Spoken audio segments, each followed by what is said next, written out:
Welcome and thanks for tuning in to TalkTickers. Today we're doing a deep dive into the Goldman Sachs second quarter 2025 earnings call. As always, our mission here is to, cut through the noise. We pull out the key insights, the important bits from these complex calls. Basically, we want to give you a shortcut to being well-informed on, one of the giants in finance. Okay, let's jump right in. The headline figures for Goldman's Q2 2025, net revenues landed at $14.6 billion. And earnings per share, EPS, that came in at $10.91. Their return on equity, the ROE, hit 12.8% for the quarter, which helps bring the first half ROE to a pretty strong 14.8%. Seems solid on the surface. Yeah, solid numbers, but it's worth looking a bit deeper than just those headlines. They mentioned selected items during the quarter actually reduced EPS. Oh, really? By how much? By $0.33, and it knocked 40 basis points off the ROE, too. So, the actual underlying performance, before you factor those things in, was even stronger. It suggests they're maybe cleaning things up, divesting strategically, perhaps, not just facing operational issues. Gives you a slightly different picture of their financial health. That's a really important point. Okay, let's properly dig in now. First up, investment banking. It looks like M&A is, really making a comeback. Announced M&A volumes year to date up a huge 30% year over year, and maybe even more impressive, that's 15% higher than the comparable 5-year average. We saw some big deals too, right? Like that energy firm's $12 billion portfolio deal. And Salesforce buying Informatica for $8 billion, it definitely feels like activity is picking up. It's a definite turnaround, yeah. And if you think about the why, a lot of it seems tied to the economic picture getting maybe a little less uncertain. The range of potential outcomes on trade, on the economy overall, it seemed to have narrowed somewhat. Which boosts confidence. Exactly. CEOs feel more confident, more willing to pull the trigger on deals. And here's the kicker, Goldman's advisory backlogs. It's up for the 5th consecutive quarter. 5th. Yeah, and it's notably higher than it was at the end of 2024. So that signals, continued momentum. It's not just a one-quarter blip. Oh, and they also priced 11 IPOs globally. Some decent names in there, too. Circle Chime, eToro. Yeah. They mentioned those performed well. That backlog being up 5 quarters running, that feels significant.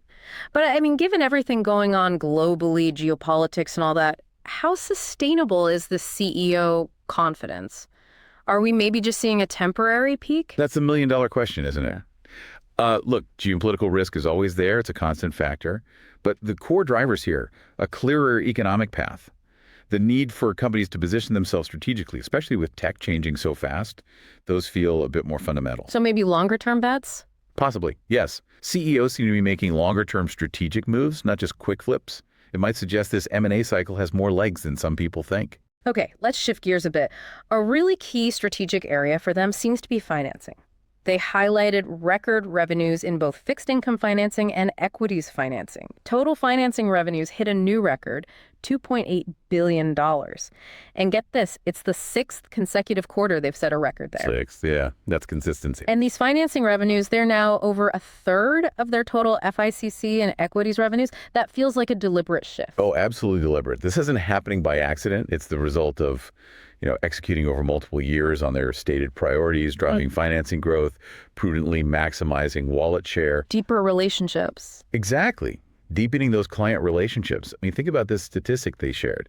Goldman now ranks in the top 3 with 125 of the top 150 global clients. Wow, compared to just 77 back in 2019. That's a huge jump. And these deeper connections, especially on the financing side, make the firm more resilient. The revenues become more durable, more predictable. That client penetration number really tells a story. Okay, let's look at asset and wealth management, AWM. Continued strong momentum here too. Assets under supervision, AUS, hit a new record, $3.3 trillion. And what really stands out is this is the 30th consecutive quarter of long-term fee-based net inflows. 30 quarters. Yeah, that's remarkable consistency. It's just incredible. It really is. And the growth is coming from, a few key areas, showing a pretty well-rounded strategy. They pulled in $18 billion in alternatives this quarter alone. Demand for their big flagship funds is strong. Right. They're also making good progress lending more to their ultra-high net worth clients. Those loan balances are up to $42 billion now. And looking forward, they expect incentive fees to really ramp up. They're targeting something like $1 billion annually in 2026 and 2027 from those. Given that amazing track record, 30 quarters, what are the main risks? Markets can get volatile. Anything that could derail that inflow streak. Well, The obvious one is always market volatility, right? That hits asset values, it impacts investor sentiment. But Goldman's focus on those long-term fee-based inflows helps. And the ultra-high net worth clients tend to be stickier. Plus, the demand for their specific alternative funds seems quite resilient. Diversification helps too, I imagine. Definitely. Having a diverse client base, diverse products, it insulates them a bit if one area slows down. Okay, let's talk about the future. And increasingly, that means AI. Goldman isn't just talking about it. They seem to be actively investing across the board. They rolled out their GSAI assistant firm-wide. That's their natural language AI tool, first generative AI thing at that scale for them. And they're piloting these autonomous AI agents like Devin from Cognition Labs for software development, aiming for more speed and more efficiency. Yeah, and it's important to see AI from two angles for them. There was the internal efficiency piece, absolutely, making their own operations faster, smarter. But they also see AI as this, massive economic force that's going to change every industry. Creating demand. Exactly. Creating huge demand for the infrastructure needed to support AI and the financing for all that. And their new capital solutions group seems perfectly positioned to meet that demand. So AI becomes an internal tool and a big external revenue opportunity. Kind of like selling the picks and shovels during the gold rush, right? That's a great way to put it. But beyond the upside, the efficiency, what about the risks? Integrating AI this deeply, especially autonomous agents, are there hidden dangers? That's a really crucial point.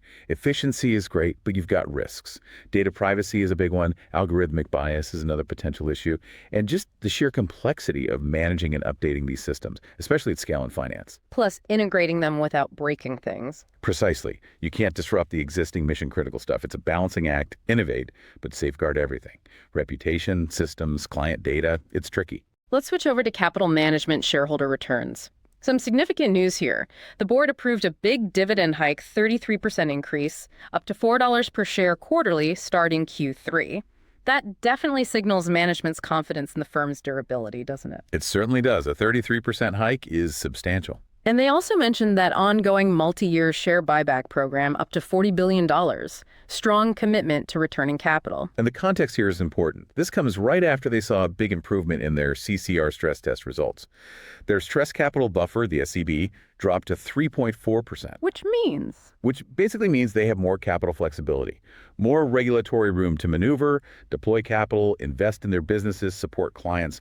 They also touched on advocating for a kind of holistic review of the whole regulatory and capital framework for banks, including recalibrating the enhanced SLR, the supplementary leverage ratio. Pushing for more flexibility industry-wide. Seems like it. They see it as a potentially constructive step, allowing banks maybe more freedom in how they use their capital. Okay, so let's pull all this together. We've covered a lot of ground. What's the big takeaway for you, our listener? Goldman's Q2 really shows the strength of their diversified model, navigating pretty complex markets. They seem to be firing on several cylinders. I think that's right. You've got the M&A recovery providing a nice tailwind. You've got that record, consistent growth in financing, building more durable revenues, and AWM just keeps churning out those inflows and growing assets. It really points to their ability to leverage their top position and execute strategically to grab opportunities. And those wallet share gains we talked about, that signals deeper client relationships, which should mean more stable revenues going forward, a stronger foundation. And they keep hammering home risk discipline, navigating uncertainties, geopolitics, trade issues, always that client-focused long-term perspective seems to be working. Yeah. And related to that long-term view, they were pretty open about their private portfolio assets. They called it a challenging harvesting environment. Took some modest losses, mainly on real estate markdowns. Right, I remember that. And they're actively trying to reduce these older historical principal investments. And this isn't just a one-off thing. It reflects a strategic shift. They're moving away from running a big alternatives platform directly on their balance sheet. For co-investing with their clients and funds. Yeah. It's less capital intensive, much more scalable, drives the fund business instead of tying up their own capital. All right, that brings us to our This Is Not Financial Advice segment. Time for an outrageous but plausible trade idea inspired by today's deep dive. Remember, purely illustrative. Okay, for this quarter's idea, we're thinking a pair trade on the long side. A curated basket of what we'll call AI infrastructure enablers. Meaning? Think companies doing advanced data center components, high-speed networking gear, precision power management for those power-hungry AI systems. The rationale. Goldman themselves said AI is creating significant demand-related infrastructure and financing needs. The picks and shovels again. Exactly. It's not just the AI software firms, it's the tangible stuff needed to build the AI future. Goldman, as an insider, sees this huge secular trend and is positioning to finance it. So betting on the enablers seems logical. Now, for the short side of the pair trade, we look for a highly leveraged, maybe mid-cap private equity firm. Specifically one with a lot of older illiquid assets, think challenge real estate, niche private company stakes that they've been struggling to sell, to monetize. And the link to Goldman's call. Goldman explicitly mentioned those modest net losses in their own private portfolio, particularly real estate markdowns. They talked about a more challenging harvesting environment and expect muted results there near term. And critically, they're actively trying to reduce these historical principal investments. So if Goldman finds it tough, then a smaller, more leveraged PE firm, heavily reliant on exiting exactly those kinds of sticky, illiquid assets, could face serious headwinds. It's the opposite of the accelerating M&A market for strategic deals. Okay, let's quickly recap the key points from Goldman's Q2. Strong overall performance. M&A is back in a big way. Financing businesses, setting records, driving durable revenue, asset and wealth management showing impressive, consistent growth, all underpinned by strategic AI investments and a clear focus on returning capital to shareholders. Yeah, the overall picture is one of a firm that seems incredibly well positioned. They're navigating this complex environment effectively, supporting clients and executing a clear strategy focused on durable growth and shareholder value. That strategic shift away from balance sheet principal investments towards fund co-investing is key too. So let's leave you with a final thought to chew on. Goldman has this newfound capital flexibility from the lower SCB. They're pivoting strategy on principal investments, and they're actively advocating for regulatory changes. What might these shifts in capital deployment and strategy, potentially in regulation, mean for the wider financial services landscape in the coming quarters? And maybe more importantly, how might you position your own insights, maybe even your portfolio, to anticipate these powerful shifts?